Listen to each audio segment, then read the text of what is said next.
बातमी साताऱ्यातून आहे। साताऱ्याच्या कोयना धरण परिसरात भूकंपाचे धक्के जाणवले। 3.4 रिश्टर स्केल तीव्रतेचा भूकंप झालाय।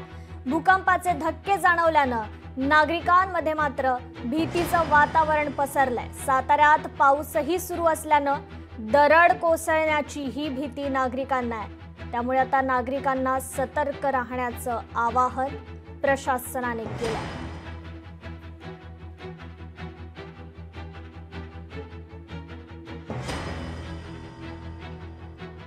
साताऱ्यातील कोयना धरण परिसरात भूकंपाचे धक्के जाणवलेले आहेत। 3.4 रिश्टर स्केल तीव्रतेचा भूकंप या परिसरात झालाय। त्यामुळे नागरिकांमध्ये सध्या भीतीचं वातावरण पसरलंय।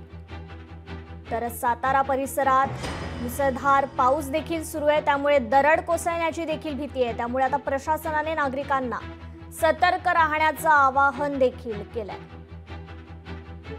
साताऱ्यातून ही मोठी बातमी समोर येतेय। साताऱ्याच्या कोयना धरण परिसरात भूकंपाचे धक्के जाणवलेले आहेत। 3.4 रिश्टर स्केल तीव्रतेचा हा भूकंप या परिसरात झालाय। हे धक्के जाणवल्यानं मात्र नागरिकांमध्ये आता भीतीचं वातावरण पाहायला मिळतंय। या संदर्भात आपण अपडेट घेऊयात। आपले प्रतिनिधी शशिकांत सूर्यवंशी आपल्याशी जोडले गेलेले आहेत। शशिकांत, 3.4 रिश्टर स्केल तीव्रतेचा भूकंप झाल्याचं या ठिकाणी माहिती मिळतीये। नक्कीच आपण जर पाहिलं तर रात्री 12च्या सुमारास कोयना धरण परिसरामध्ये हा 3.4 रिश्टर स्केलचा भूकंप जाणवलेला आहे। आणि आपण जर पाहिलं तर सध्या कोयना धरण हे पूर्ण क्षमतेनं भरलेलं आहे। अशात कोयना धरणाला मात्र कुठलाही धोका निर्माण झालेला नाही। सोबतच कोयना धरणाच्या लगत असलेल्या हेवा गावामध्ये हा भूकंपाचा केंद्रबिंदू आहे। या परिसराला भूकंप हा काही नवीन नाहीये। या परिसरामध्ये भूकंप प्रवण क्षेत्र म्हणून या परिसराला ओळखलं जातं। सो या भूकंपाचे धक्के आहेत ते लाखो धक्के आतापर्यंत या परिसरामध्ये जाणवलेले आहेत। मात्र रात्री झालेल्या भूकंपामुळे नागरिकांमध्ये भीतीचं वातावरण निर्माण झालेलं होतं। गाढ झोपेत असलेल्या अनेकांना 1967 साली झालेला महाप्रलयंकारी भूकंपाचा भूकंप आठवला आणि त्यानंतर मात्र पाऊस मुसळधार असल्यामुळे डोंगर खचण्याची भीती ही कायम होती। सोबतच प्रशासनानं सतर्क राहण्याचे आदेश देखील तत्काळ दिलेले होते। सकाळपासून आता कोणत्या ठिकाणी नुकसान झालेलं आहे का हे पाहण्यासाठी प्रशासन आता रवाना झालेलं आहे प्रत्येक गावोगावी। आतापर्यंत माहितीनुसार कोणत्याही ठिकाणी अनुचित प्रकार घडला नसल्याची पर्यंत पोहोचत आहे।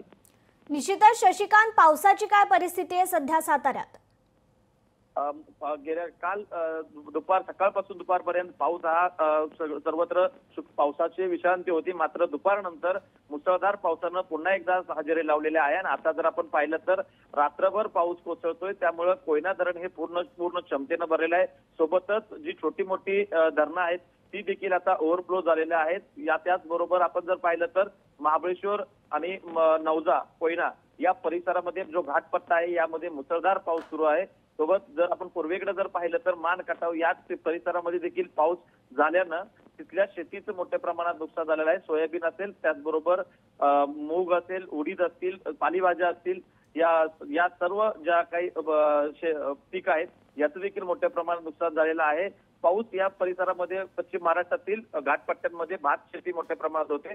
ही भात शेतीला हा पाऊस काहीसा पुरेसा गरजेचा असतो। मात्र पाऊस जास्त झाल्यामुळे कोयना धरणातून पाणी सोडलं गेलेलं आहे। आणि नदी शेजारील जी काही पूर्वेकडे जाणारी नदी कोयना नदी वाहते त्या शेजारील अनेक शेतकऱ्यांची जी भाताची पिकं आहेत ती आता अजूनही पाण्याखाली आहेत। निश्चित शशिकांत, धन्यवाद तुम्ही दिलेल्या या सविस्तर अपडेट बद्दल। लोकशाही मराठी ऐका, पहा, जागरूक रहा।